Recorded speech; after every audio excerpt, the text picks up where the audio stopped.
Hello, everybody. Welcome back to the United Way for Manchester United versus Newcastle United. 5 talking points. Excuse the throat. I don't know what it is. But we're going to go through the 5 talking points for Manchester United game and Newcastle game, of course.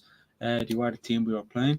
And before we get stuck in, please hit that big red subscribe button. Be much appreciated. Obviously, the watch along had to end early due to internet connection, but we're back for the 4 talking points.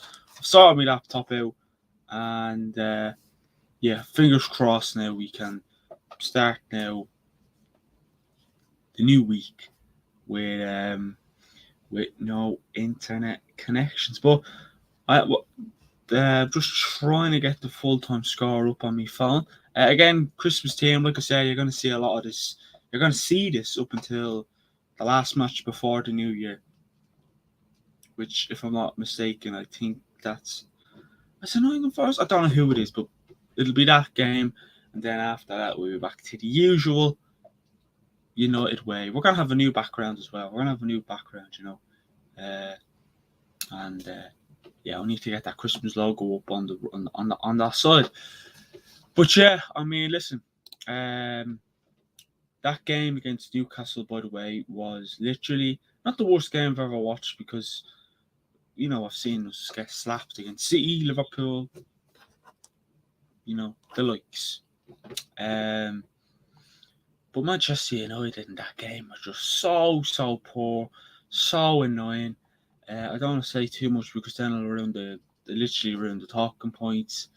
But we were so poor. I mean, here's the full-time score at St. James's Park. And it was 1-0. The goal from Anthony Gordon with the cross to face a goal. And he was there at the end to put it in the back of the net. Easy little tap in. Which, well, don't go wrong, it was a deserved goal. They deserved the goal. They deserved the win. They deserved everything, really, in that game. That went positive. And here are the stats as well. Disgraceful stats, in my opinion. Newcastle United had 22 shots to Manchester United 8. Newcastle 4 shots on target. Manchester United 1. Possession 58.3% possession. Newcastle to Manchester United 41.7%. XG Newcastle literally run away with that 2.65. Manchester United 0.36. That should be lower. That Man United XG, in my opinion. Aerial duel 65.5%. Newcastle, Man United 34.5%. Newcastle made 519 passes to Man United 365. Again, Newcastle running away with literally the stats. I don't think we win at anything there. And Newcastle pass accuracy 83%, Manchester United 76%. So Newcastle literally beat us on the score, on the pitch, and on the stats. They beat us everywhere. You know what, right? As bad as I'm saying this, and as mad as it sounds, the only positive is that it ended 1-0. The only positive is that it ended 1-0. That's the only positive I can look for and say it was only 1-0. Because that wasn't even Newcastle's full team, by the way. They have 11 injuries or 11 players out, whatever. They have 11 players unavailable, I think it is.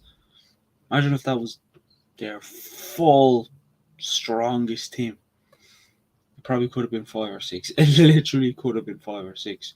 But let's move in to the 5 talking points again. Let us know your 5 talking points. Let us know your thoughts on the match. And please comment, hit that big red subscribe button, follow our social links in the description. Now let's move to talking point number 1. Back to the drawing board. Again, it's another loss on the road against the top team in Newcastle United. We have to improve on a lot of things. Really trying to get a bit of control on the ball.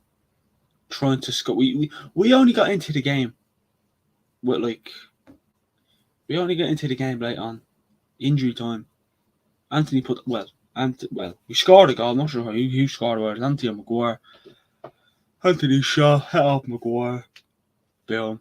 Offside. It was offside as well. Just to add, it was the right call. Even when I seen it back, I thought, crap. Maybe VAR can give us a hand there, but No, they don't like Manchester United, so why would they? But yeah, no, listen, you know, we have to improve on a lot of things, and Jesus Christ, Manchester United just look very, very flat. There's no passion, there's no aggression, there's no perfection, there's nothing. And Newcastle were literally on top of every single ball yesterday. They had the ball. When we got the ball, Newcastle were like, let's see.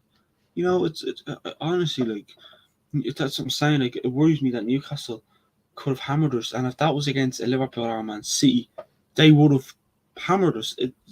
There's no point sitting here saying, "Oh, yeah, no." I got lucky in that game. Very lucky. And if I was a Newcastle fan, the only negative I'd be looking at is saying, "How did we not score more goals?" Honestly, we were so poor. The back four, no, Luke Shaw and Maguire were alright. They were sound, pretty sound. Done a reasonably good job.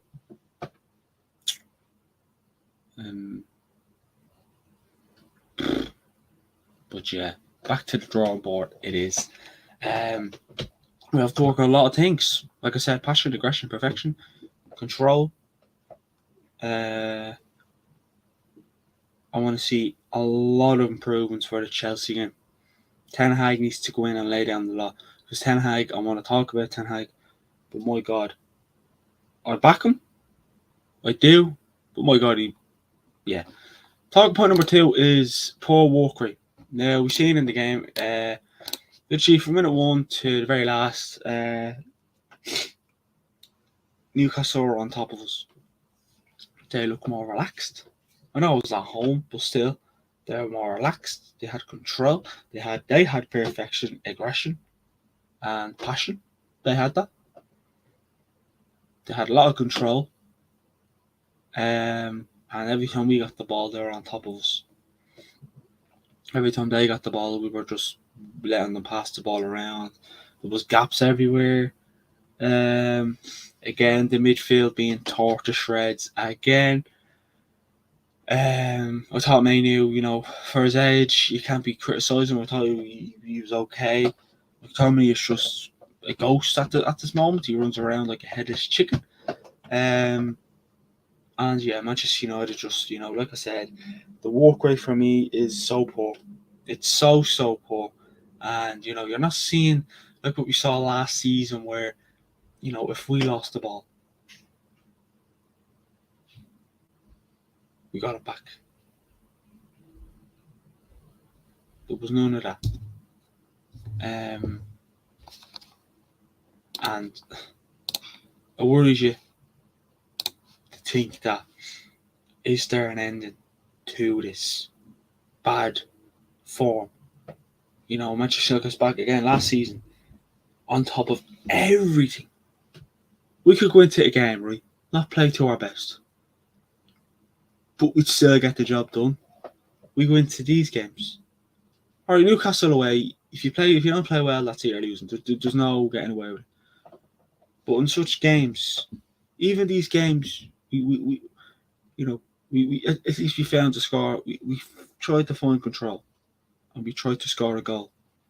And we thought, let's just throw the kitchen sink at it now, with 5-10 minutes to spare, bit of decent time. We don't do that. We don't do any of that, and it's annoying to think that last season compared to this season is shocking. Football was not stats wise. Couldn't care about the stats. Just football on the pitch was. Football on the pitch was Manchester United for me.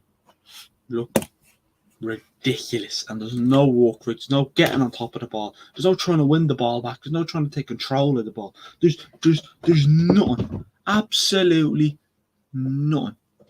I mean, these players for me aren't fit to wear the jersey. Talking point number 3 is no connection. Now, when I say this, I'm going to elaborate by saying no connection between the players and Eric Ten Hag. The match yesterday. Let's talk about it. This is what we're here for. Eric Ten Hag trying to get lazy Martial in the game because he was doing. He just was shy. Okay, there's no point being around the bush. If I was doing match stats, everyone would be getting a below 5. Probably apart from Maguire and Shaw. And maybe Bruno. Besides that, everyone else gets a low rating for me. But, the connection between the players and the manager, Ten Hag is trying to give out tactics and the players are going mad at him. He's your manager. If you walk in a shop, just a random shop, and your manager comes in and tells you to do that, are you going to turn around and argue with him? Or no, you're not going to argue with your manager. Because they have a lot more power than you. So these are players that have got a lot of managers sacked. Moyes. Alright, not around. Van Gaal, Mourinho, Solskjaer. Nearly threw Rangnick under the bus, for fuck's sake. I was going to say Moyes, but many of these players now weren't playing when Moyes was manager, so I would have said hey, but he's not here. But there's just no connection. There's no connection. I don't see, the player. I just don't see the connection. I really, really don't. And things like that are some reason why a manager can get sacked.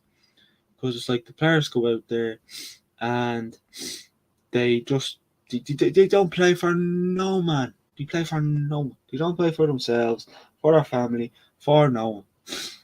And a lot of these players have got managers sacked before. They know how to do it. They have more experience in sacking a manager than winning a game. As funny as it sounds, it may be true.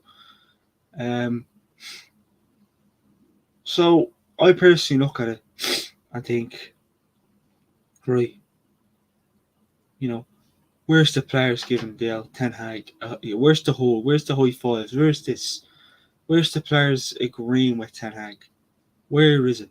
They disagree with him. That's not a connection. When the players come off, it's like, oh yeah, there's your handshake, get away. That's not a connection. There's no connection between the players and the manager on the pitch or off the pitch. I looked at it yesterday after the match, and the players were all literally were near Ten Hag walking around. Ten Hag was just looking at his team and was like, what the hell? What the hell? But there was no going over saying, listen, boss, I'm sorry. Again, Ten Hag has to take some blame as well for loss. But there's just no connection. I don't see the connection. I don't. And it worries me. Last season, there was a lot of connection. There was a lot of agreeing with Ten Hag. There was a lot of hugs, a lot of high fives, a lot of smiles. This season, it's like, yeah, don't have anything to do with you, pal. You won't be here come next summer. You might as well not agree with what you're saying. So there's a lot of arguing with the manager. There's a lot of screaming, shouting, and there's not a lot of sourness. But it just makes me worry that, there's a lot of symptoms. Like having coronavirus. The symptoms that if you have these symptoms, you have it. These symptoms that can get a manager sacked. Manchester United, it's shown. It's shown. I mean, will Ten Hag be here come the 25th of December? He has a lot of tough fixtures coming up. Liverpool, Chelsea at home. Then I know we have Bournemouth, but then we have Bayern at home. Then Liverpool away. Then we have West Ham a day before Christmas Eve. There's a lot of big fixtures coming up, and I don't think Ten Hag gets sacked. I personally don't think I personally don't think it's the answer. It's the players. It's the player. We've seen it's not like we can say, oh well, these players play well for this, that, and then they know what they're doing. They know what they're doing. They know what they're doing. And what's the solution? Just get rid of them players. Ralph Rangnick said open heart surgery, and he's very well right. But number 4 is Rashford lazy. Now, I watched the match yesterday after me and decided to do somersaults, and I looked at it, and I couldn't believe it. And he lost the ball and he just didn't track back. And I was watching TNT Sport and Jermaine Genius was like, it's like he doesn't want to play on the right. Waving his arms, not tracking back, not running after the ball. He doesn't look bothered with the ball, keeps giving it away. Confidence is as flat as a pancake. There's a lot, obviously, but like, but if you're getting paid that much a week, and you want to be one of the best players at Manchester United, and you want to win games at Manchester United, and you want to impress yourself, your friends, your family, your manager, and most importantly, the Manchester United fans, you go out there and you play your best. But at this time, Rashford again, he wasn't the only player who played bad yesterday, but it's the only player I want to pick out the most. Because I've seen it in recent games and I thought, well, wasn't played bad, but I'd never seen that. He had the ball yesterday in the second half on the right-hand side near the Manchester United box. He lost the ball and he didn't go back. There was no tracking back. He lost it and just strolled around. I was like, what the hell?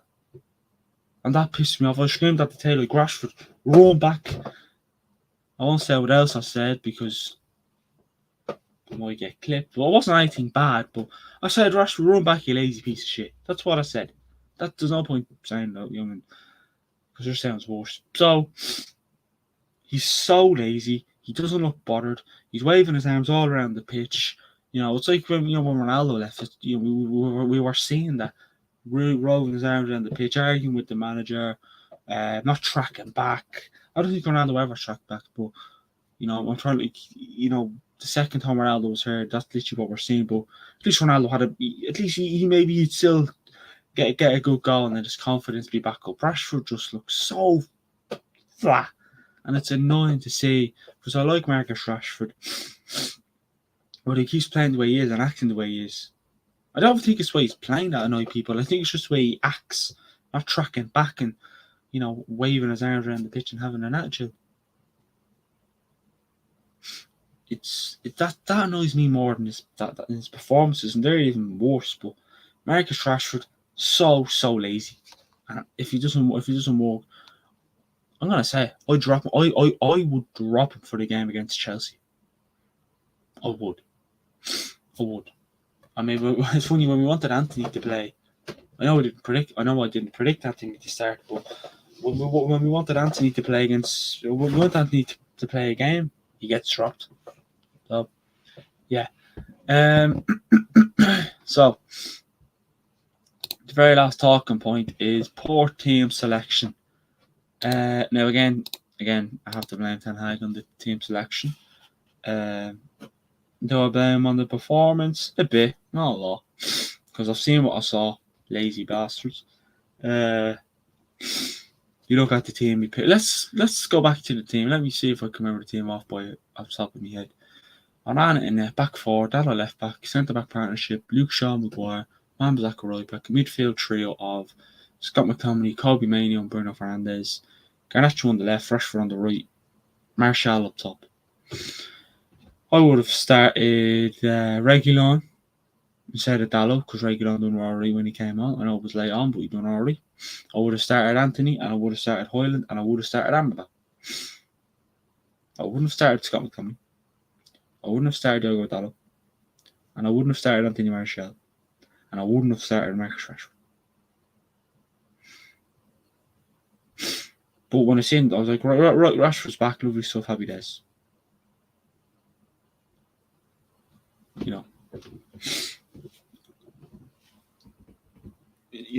And then the subs were a bit too late. I don't know why he took off Kobe Mainoo. I would have took off Scott McTominay and brought on Amrabat. Because Amrabat and Mainoo mightn't be the worst midfield partnership in the world. But we're never going to know because we're never going to see it. And if you see it against Chelsea, it mightn't play well because it doesn't have that connection. It doesn't have a bit of chemistry there because they haven't played recent games together.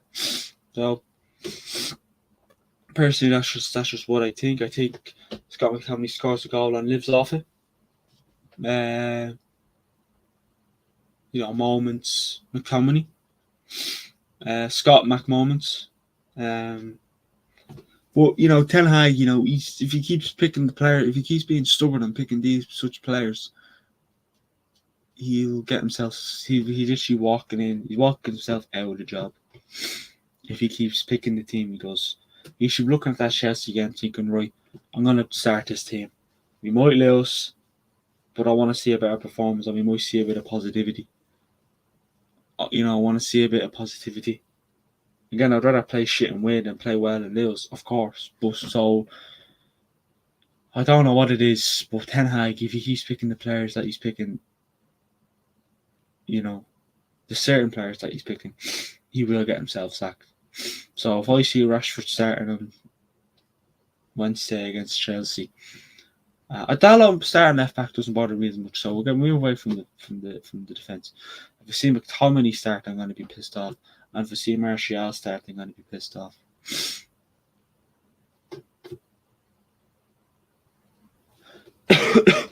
I'll still back him up, but you're getting nearer and nearer to that. I'm getting sacked though. But listen, that's been the 5 talking points. My man of the match is Harry Maguire. I thought he done well. I'll have the Chelsea versus Manchester United. Yeah, Man United versus Chelsea preview will either be out on Monday or Tuesday. More than likely Tuesday. And then we will have the watch along on Wednesday. Watch alongs will be back. Hopefully, the internet doesn't mess me over. And he's getting near and near to Christmas. I want to come up with a few for Xmas channel plans. So we'll let you know about that in the near future if anything comes up. But again, that has been the 5 talking points between Newcastle and Manchester United. Please like, comment, and hit the big red subscribe button. Let us know your thoughts on the game. Give us your 5 talking points. And like I said, follow all our social links in the description. Speak to you all on the next one.